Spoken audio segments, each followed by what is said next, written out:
On this Brojo builds, we get nowhere near as much as we want done. Put the motors out of the car, and we get closer to our goal, and still don't get any more answers. All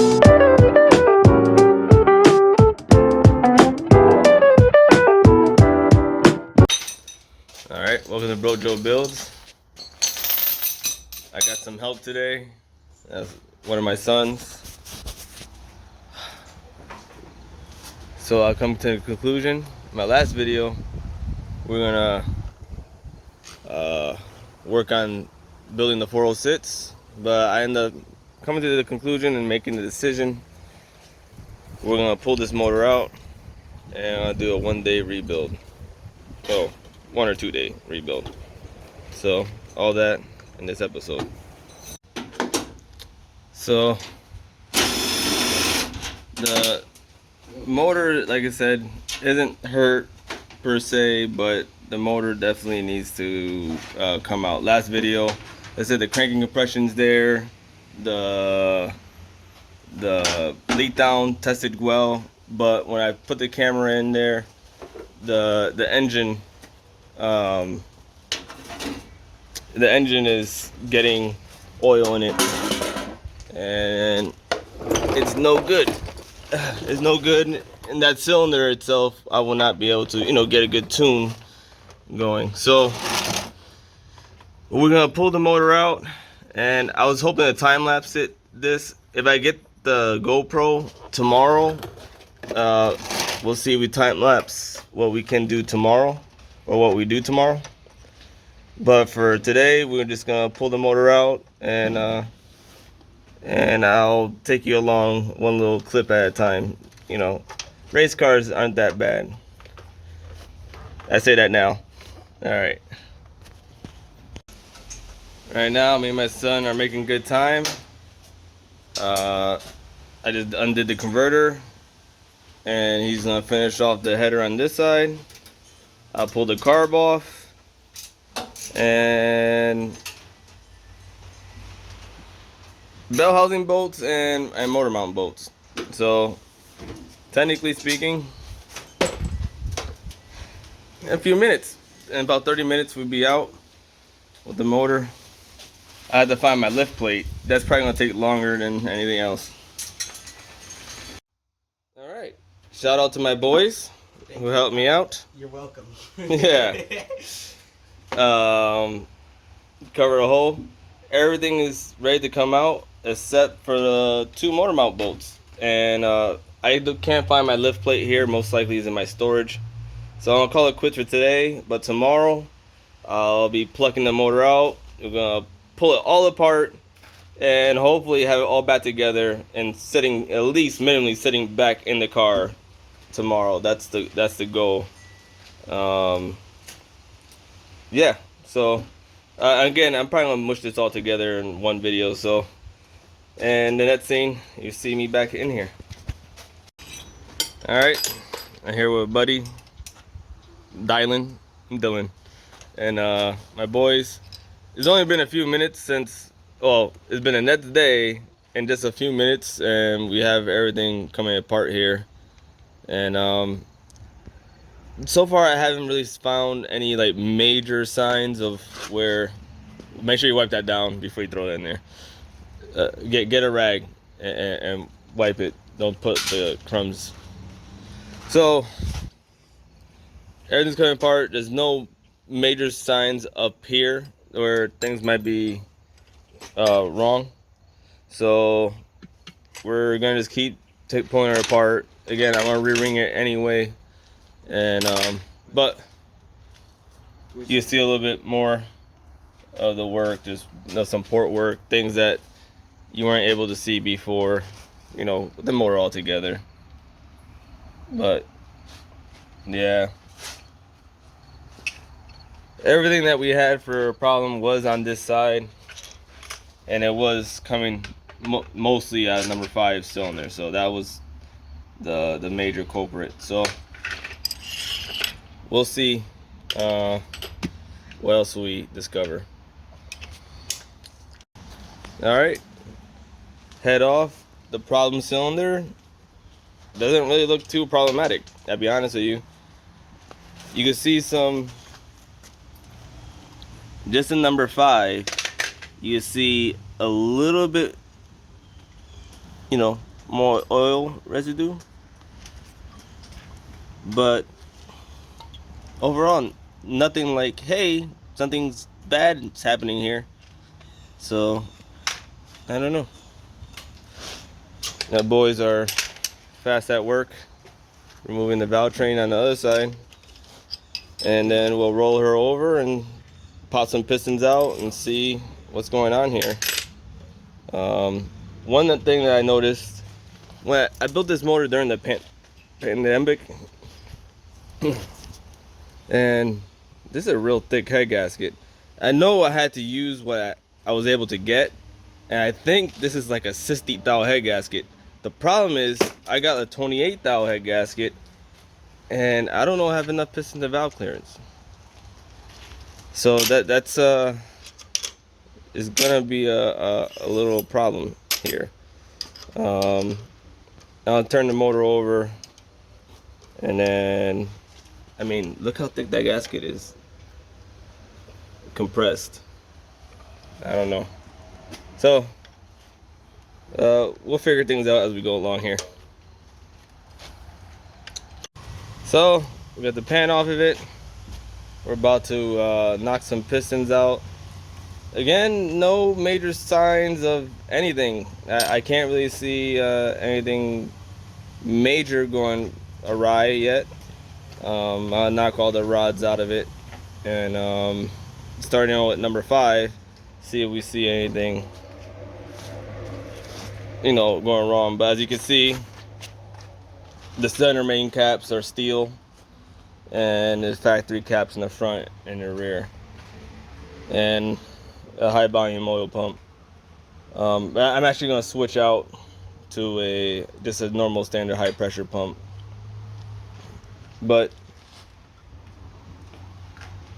yeah, I really don't see anything major wrong.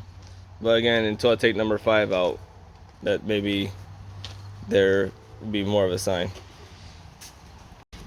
So if you can see there, you see what might have been some moisture.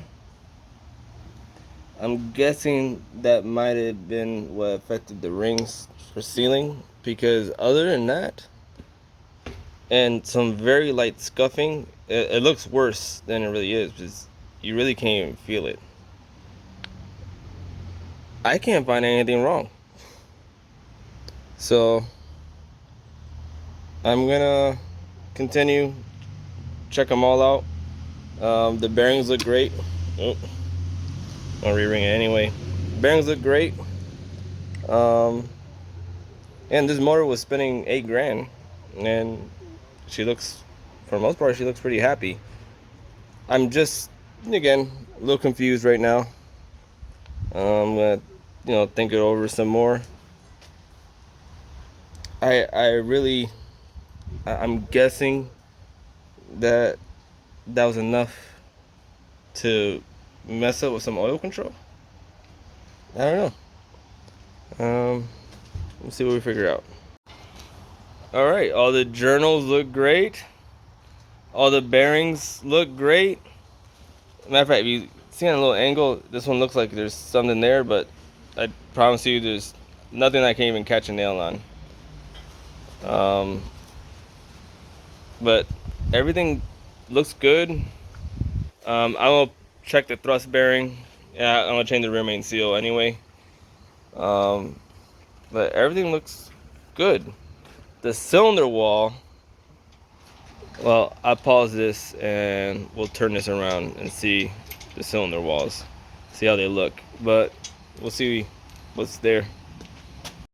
So I guess I'm gonna end this video here. I'm filing rings. Nothing too exciting.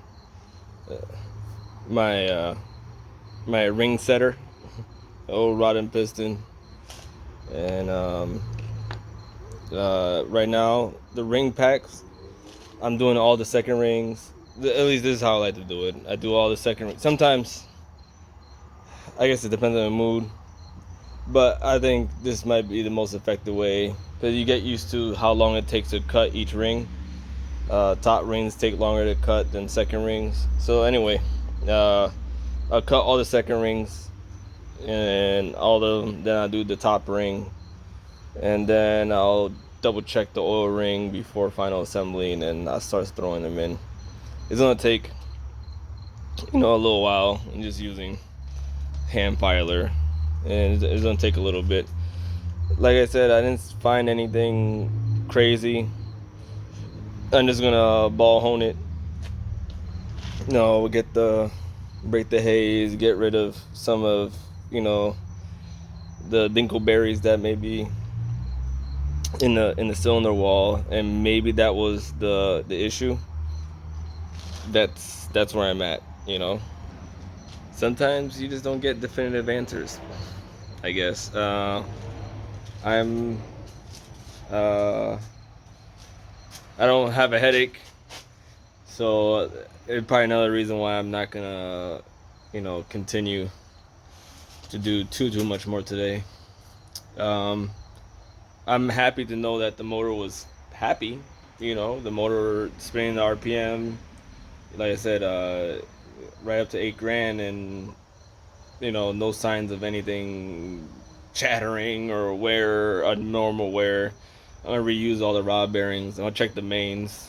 Haven't done that yet, but before I do a final assembly, I'll check the mains. Everything looks good. The only things I'm gonna change again to a thinner head gasket. I don't have to clay it. See how close we're gonna get.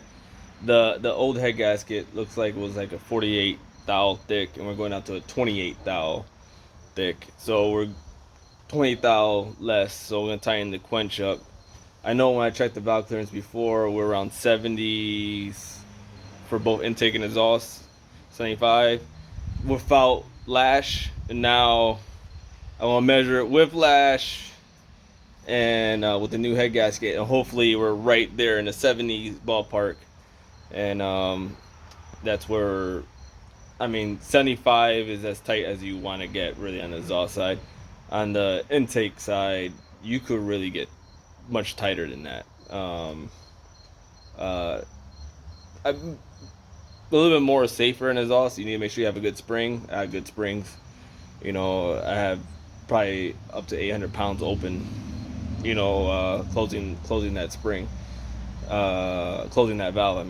So I'm pretty confident that I have that part of it under control. But if it's if I see anything under 75 really, or 70, then I don't know. We're gonna have to probably advance the cam a couple of degrees or something.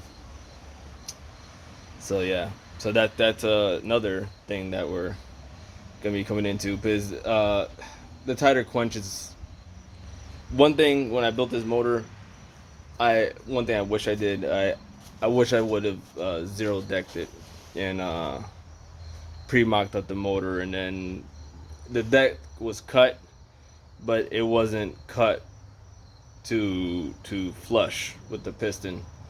I would have zero decked it for sure, and that would tighten up the quench, and I would have got a little bit more horsepower from that. But with the smaller head gasket, with tightening up that quench, I think it's going to be a much happier place now, quench-wise. We're going to increase the compression a little bit. So those are all good things. I found only one issue. I had one spiral lock that was actually starting to unwind itself a little bit. It didn't get to the point that was touching the cylinder wall, but let me see, it's somewhere up top here. Right here. I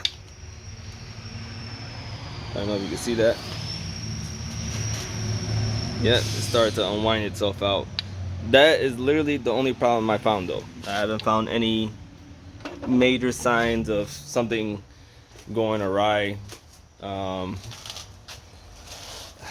think the rear thrust might have been a little bit on the tight side, so I want to check that bearing, check the crank there too. It does look like there was none of the rod bearings look good. I mean, all the rod bearings look good, but judging by the color of the oil and stuff, it looks like there was some type of bearing thing going on, but it doesn't look like it's anything major. I think it's a thrust bearing. Might have been a little bit too tight. We'll see when we get there. I don't think there's anything that's going to affect the motor as of right now.